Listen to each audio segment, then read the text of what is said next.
Hey guys, welcome back in. Today we are doing a personal story time. I know you guys tend to like those a lot, so I hope you enjoy this one. On a side note, this is not a sponsored video of any kind, way, shape, or form, but I was at Walgreens the other day and I got this. Can you see that? Trident Vibes cotton candy. So I'm kind of weird in that, like, I don't love cotton candy, but I do love cotton candy flavored things. Um, for instance, C4 energy drinks used to have a cotton candy one. It was phenomenal, and then they got rid of it. They'll probably get rid of this too.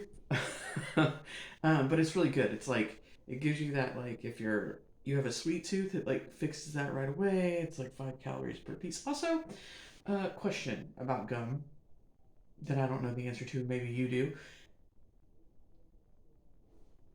The calories come from like what? Just like the sugars melting in your mouth, or do you swallow the gum and then get those 5 calories? I have the questions. Anyway, super good. So if you're out and about and you see it and you like cotton candy flavored things, try that. I'm also the opposite when it comes to watermelon. I like watermelon, but I don't like watermelon flavored things. It's a complex thing to be me. Anyway, personal story time. This time we're gonna go ahead and get into it. I'm excited about it. It's currently like one of my favorite things to think about. So here we go. Why being an ant might be my favorite title that I've ever held. It comes without a whole lot of responsibility, unlike other titles: daughter, manager, owner, podcaster. This one doesn't ask me to perform, produce, or prove anything. It just asks me to show up, to be present, to just love,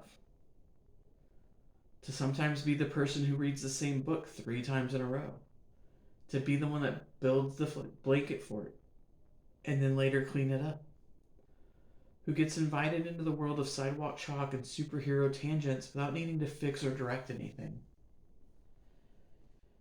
Being an ant is a title made of trust, and maybe that's why it feels so sacred. I get to love these tiny humans and root for them and watch them achieve in life, a sideline view of what will become their life stories. I get to be the person cheering from the bleachers one day, clapping from the audience, holding space in the quiet moments. I love my ants dearly. They all have a special place in my heart, but some made a deeper impact than others. And that's the thing about being an ant now.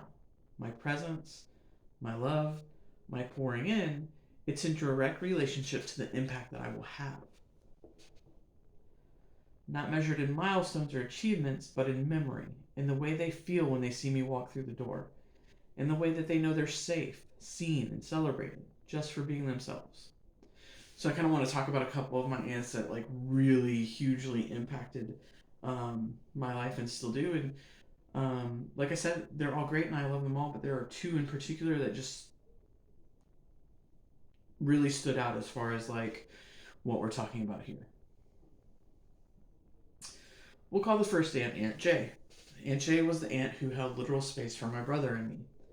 Not just metaphorically, physically. We lived with her for 2 years. She took us in, took care of us, folded us into her family alongside her own 2 children and her husband. And she did it with steadiness and with warmth, with a kind of quiet generosity that never asked for recognition. My older brother and I will still talk about that time as a highlight in our early childhoods. Not because it was perfect, but because we felt safe, because we felt held, because we knew we belonged. She didn't just open up her home, she opened her heart. She made sure we had what we needed, even when things were tight. She made sure we felt seen, even when the world outside didn't. And looking back, I realized how much that shaped me. How much it taught me about what it means to show up for someone, not with fanfare, but with consistency. Her steadiness taught me that in the center, it's not the place you find, it's sometimes something that you create and hold for other people. That's the kind of aunt I want to be, the kind who holds space, who makes room, who says you belong here, not with words, but with my presence. Now, does that necessarily mean I want my nieces or nephews to come and live with me? No, that's not what I'm saying. I mean, if they needed to or whatever the case might be, yeah, of course they could come and stay with me and I would take care of them and I would love them as if they were my own. But it's more about just like them knowing that they belong when they're in the same room as I am. Now, the next one I want to talk about is the aunt we'll call Aunt Kay. Aunt Kay was the young, cool aunt, the one who felt like an adventurer. She wasn't married most of my growing up years, and that's how I at least saw her. When we talked, she'd tell me stories about her life, and when she didn't tell me the stories, other family members would. And every time something in me lit up, this spark of, I want to be like her. Not in a copying way, in a possibility way. She made the world feel bigger. She made adulthood look like something that you could shape and not just something that had happened to her. Where Aunt J held space, Aunt K expanded it. She showed me what it looked like to live with curiosity, with boldness, with a kind of effortless confidence that made you lead in. She didn't have to teach me anything directly. Her life did the teaching. Her stories became little windows into who I could become. And now when I see Aunt Kay, that feeling hasn't changed. I still get stories about her life, the wild ones, the funny ones, the ones that make you sit back and think. But now I get to tell my own too. I get to sit across from her as an adult and share the parts of my life that once would have felt too big or too complicated. I get to ask her for advice or for a perspective different from my own, and she offers it with the same openness she always had. We talk honestly. We talk like two people who trust each other.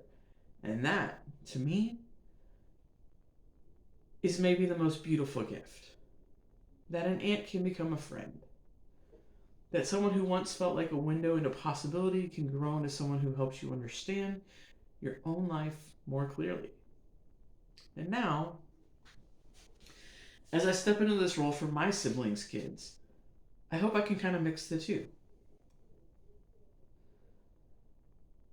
That even though they don't see me every day, or near as often as I would like, even though life pulls us all in different directions, I still get to be a safe place, a place of fun and mystery, a place where they can be loud, silly, curious, and completely themselves. A place that's there for the fort building and the big questions. All the things in between. Because in the end, I don't just want to be their aunt. I want to be their friend. The kind they remember. The kind they trust. The kind who shows up, not perfectly, but fully. So I'm grateful for this role, this title that comes with being a sibling. For the gift of kids who aren't mine, but who I get to love as if they were.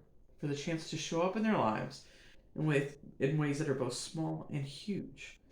It's the coolest little gift. One I don't take lightly. One I hold with so much gratitude.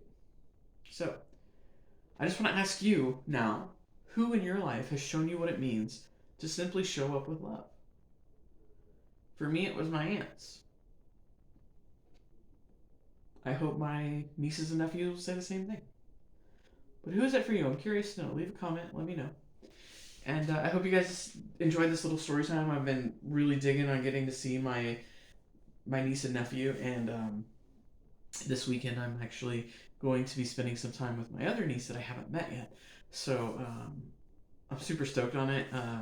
Being an aunt, it truly is the best. Anyway, I hope you guys enjoyed this little insight into my life and how grateful I am for the two of my aunts who influenced me the most. And yeah, we'll see you guys next time. Bye, guys.